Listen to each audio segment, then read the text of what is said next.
Poor Will. He knew not how I entered his empty lodgings that night. Milly stood there amid much squalor.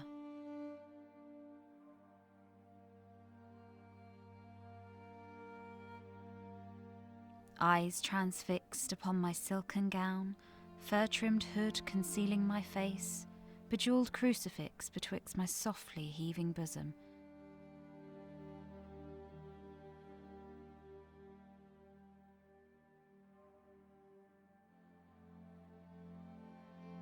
Till his hot breath almost upon me, I threw back my head, revealing myself.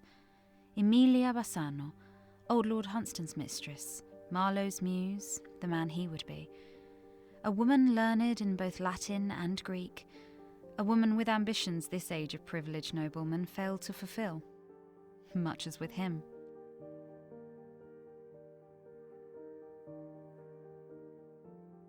The very apple of temptation in her hand. Yet still he resisted, even as I, bewitched, hauled him in.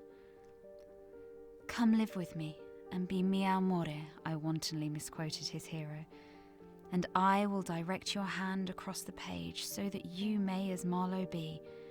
We two, my mellifluous eloquence, your actor's heart, thespian soul, the immortal works of William Shakespeare, our secret alone." "Yet I've only wrote one poem," he bewailed. "'Twas for my one true love ever." "Hush," I barely breathed. "Only consider how it is that two souls such as ours should not be one," covering his untutored mouth with my tutored lips.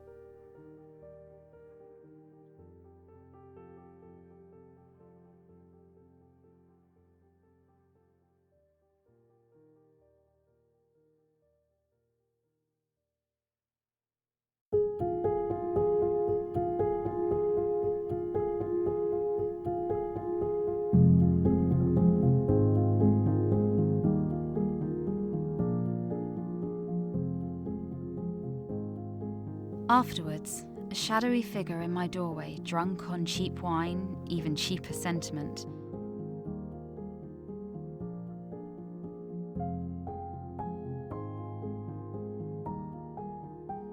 He stumbled into my arms, laid his head upon my breast, wept like a child. His remorse, only too real, cursed our lost betrayal of such a noble spirit. Man amongst men, as swift to his sword as his rapier wit, one who in a single night of drunken debauchery devised all the exquisite violence in Titus Andronicus for him, mere William Shakespeare. A man too much his own man to be less than an affront to a heretical virgin queen.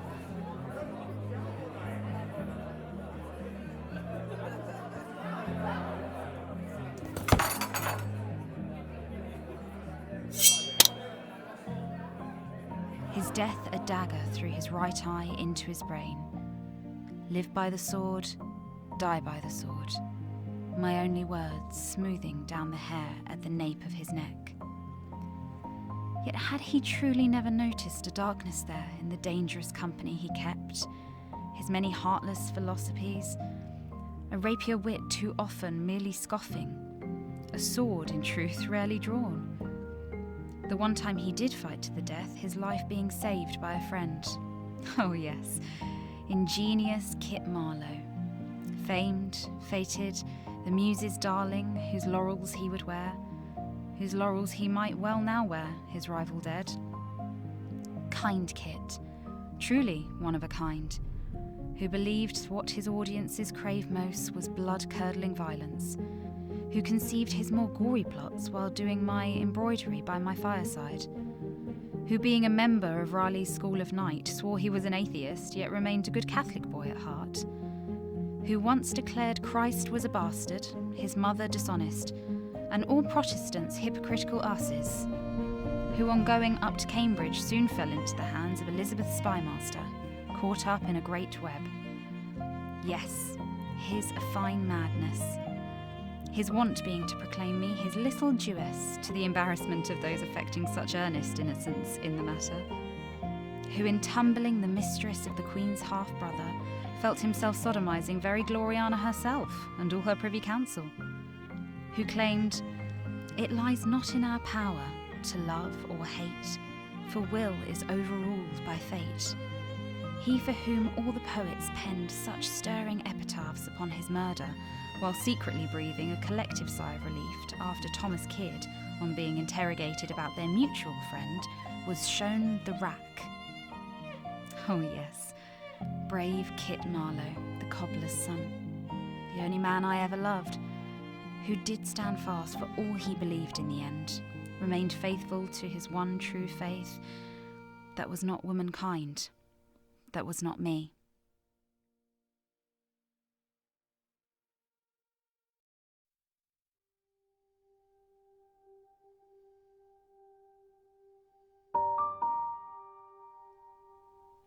Oh, to be a woman of woman born, 12 years sold old like some poor carcass of meat, to one old enough for my grandsire, to be his adornment, toy. That was my first death. Oh, to have loved such as he, bold, young Kit Marlowe, loved the very poet in him as he loved the very poet in me, and thereby grown sickened by my own shadow. That was my second death. Our words, more his in the beginning, more mine in the end, ever in his name, and I a prisoner to the smooth flesh, bright eye, wild hair of he who is as dead to me now, yet not dead. He who might love men as much as any woman might love a stray dog equally well. He who, kissing all the right hands, then betrayed all, faked his death, stole overseas, his name living on only in our verses. He who each fitful night, my face resurrected in his every stanza, tells himself over and over, as of other lovers, but that was in another country, and besides, the wench is dead. I, who am as dead to him, yet live on.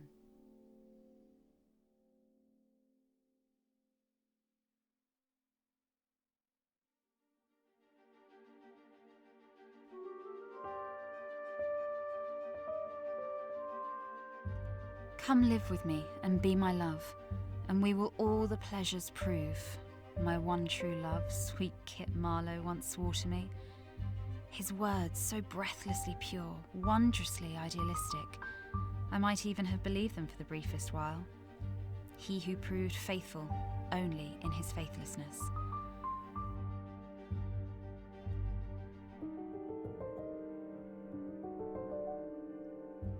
Oh, mistress mine, where are you roaming? Stay and hear, your true love's coming, Will Shakespeare once called out to me upon a lonely London street. Begged me no longer wait upon Marlowe's empty love, take his instead. He who secretly counted coins each night, the days to when he'd return to his wife a wealthy landowner at last, faithful only in his faithlessness. And so it was I told myself, a woman may be made a fool of, if she has not nerve enough to stand up for herself, and to each played the part of a mistress almost compliant, yet not quite. If they said the sun was the moon, moon the sun, I'd more or less agree, fingers crossed behind my back. And when they sat me upon their knee, cried, "Kiss me, Em," I'd pucker up, faithful only in my faithfulness.